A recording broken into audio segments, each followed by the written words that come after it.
नमस्कार. या नवीन व्हिडिओच्या माध्यमातून पुन्हा आपलं सर्वांचं स्वागत करतो. या व्हिडिओच्या माध्यमातून आपण 21 जानेवारी रोजी छापा पेपर 2 मधील पेपर 2 मधील CDPची जी काय उत्तरे आहेत ती सर्व उत्तरे आपण आन्सर की अनुसार तपासणार आहोत. तर मेन क्वेश्चन पेपर आहे हा. तर तुम्ही तुमच्या रिस्पॉन्स शीटमध्ये ही आन्सर या ठिकाणी चेक करायची आहेत. तर पहिला प्रश्न या ठिकाणी होता कि बच्चों के विकास पर शैशवावस्था से किशोरावस्था तक ध्यान देना जरूरी है. तर या प्रश्नाचं उत्तर होतं ऑप्शन क्रमांक और बी दोनों सही है और आर सही व्याख्या करती है एक की.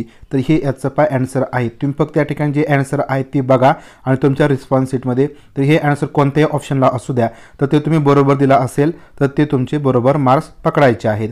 प्रश्न पुढचा होता दुसरा प्रश्न, निम्नलिखित कथनों में से कौन सा कथन समाजीकरण के संदर्भ में सही है. याचं उत्तर आहे परिवार और स्कूल समाजीकरण में प्रमुख योगदान देते हैं, लेकिन मीडिया और सहपाठी जैसे अन्य संस्थान भी है जो महत्वपूर्ण भूमिका निभाते हैं. तर हे याचं आन्सर बरोबर आहे.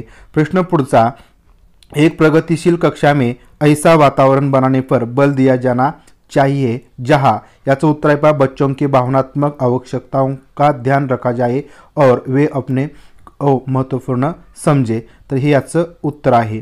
प्रश्न पुढचा आहे, एक बच्चे को 3 पर्वतों का एक 3 आयामी मॉडेल दिखाया जाता है. तर हा प्रश्न आहे. सगळा प्रश्न या ठिकाणी वाचत नाही. तर याचं उत्तर आहे आत्मकेंद्रीयता. ऑप्शन क्रमांक 1 आत्मकेंद्रीयता.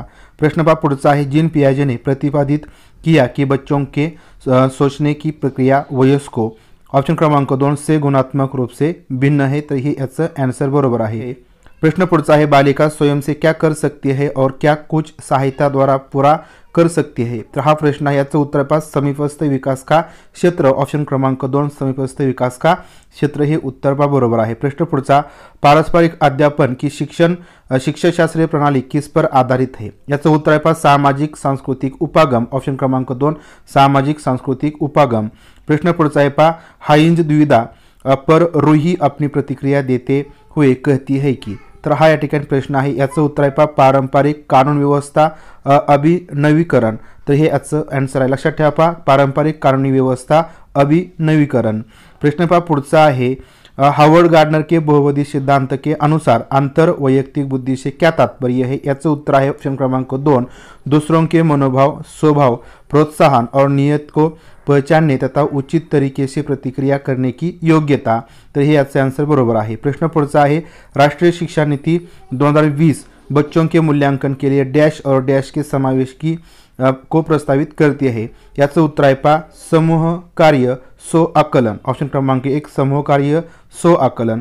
प्रश्न पुढचा आहे, समग्र मूल्यांकन के उद्देश्य को ध्यान में रखते हुए अध्यापक को क्या करना चाहिए. याचे आंसर है ऑप्शन क्रमांक 3 विद्यार्थियों के लिए सीखने से प्राप्त उत्पाद और प्रक्रिया पर विचार करना. तो हे आंसर याचं बरोबर आहे. प्रश्न पुढचा आहे, अधिकांशतः ये देखा गया है कि माताओं की अनुपस्थिति में लड़कों की अपेक्षा लड़कियों से घरेलू कार्यों को करने और छोटे भाई बहनों की देखभाल की अपेक्षा की जाती है. यह डैश का उदाहरण है जेंडर रूढ़िवादिता, ऑप्शन क्रमांक 1 जेंडर रूढ़िवादिता. प्रश्न पुढचा, इनमें कौन सी प्रगतिशील शिक्षा की विशेषता नहीं है. याचं उत्तर रटकर याद करने पर बल, रटकर याद करने पर बल, ऑप्शन क्रमांक 2. प्रश्न पुढचा आहे, भाषा और संज्ञा के बारे में कौन सा कथन व्यागोत्स्की परिप्रेक्ष्य से सही है.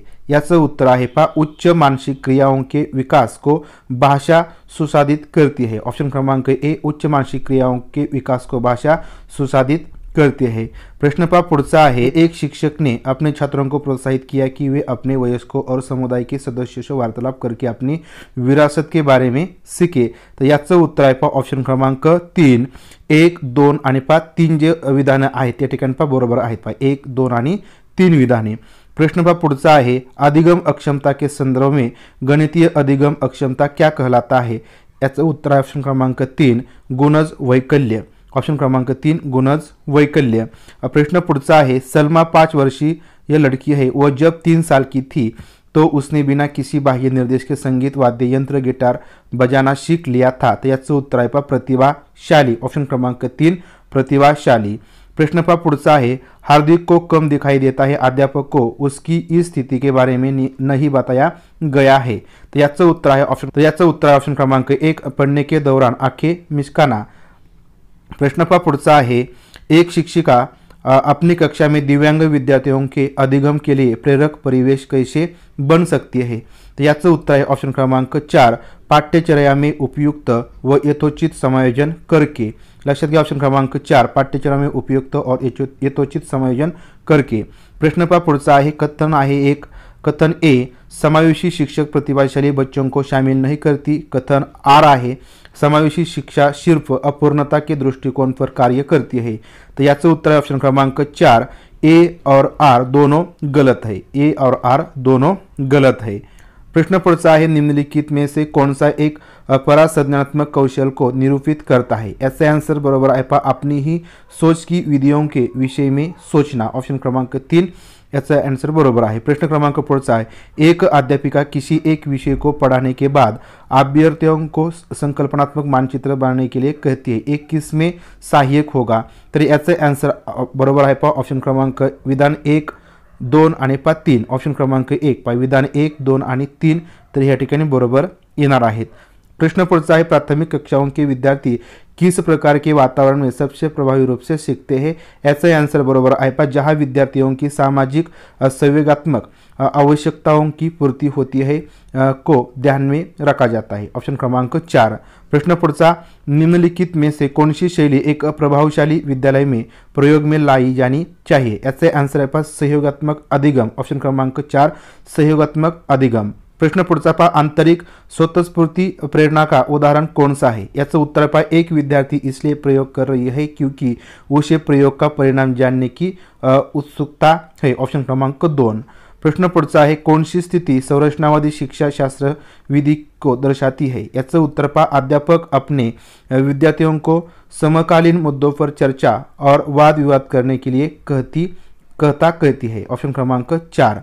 प्रश्न पहा पुढचा आहे, कक्षा में सकारात्मक समूह की सक्रियता के लिए निम्न में से कौन सा रवैया रुख सर्वाधिक उपयुक्त है। याचा आंसर है पहा, समस्या समाधान के लिए कक्षा के सभी विद्यार्थियों को बातचीत करने और सहयोग करने के लिए प्रोत्साहित करना। प्रश्न पहा पुढचा आहे, बहुधा कुंभकार और कुंभ का एक रूपक उपयुक्त किया जाता है। तर हा प्रश्न होता, याचं उत्तर विद्यार्थियों के महत्वपूर्ण अनुभव होते हैं और अधिगम का निर्णय उनकी शिक्षक एवं समकालीन साथियों के साथ सक्रिय भागीदारी से होता है। ऑप्शन क्रमांक 1। प्रश्न पुढचा, बच्चों के कार्य में त्रुटियां और त्रुटियों को शिक्षक द्वारा पूर्णतः विश्लेषण कर बच्चों से विचार विमर्श करना चाहिए। ऑप्शन क्रमांक 4।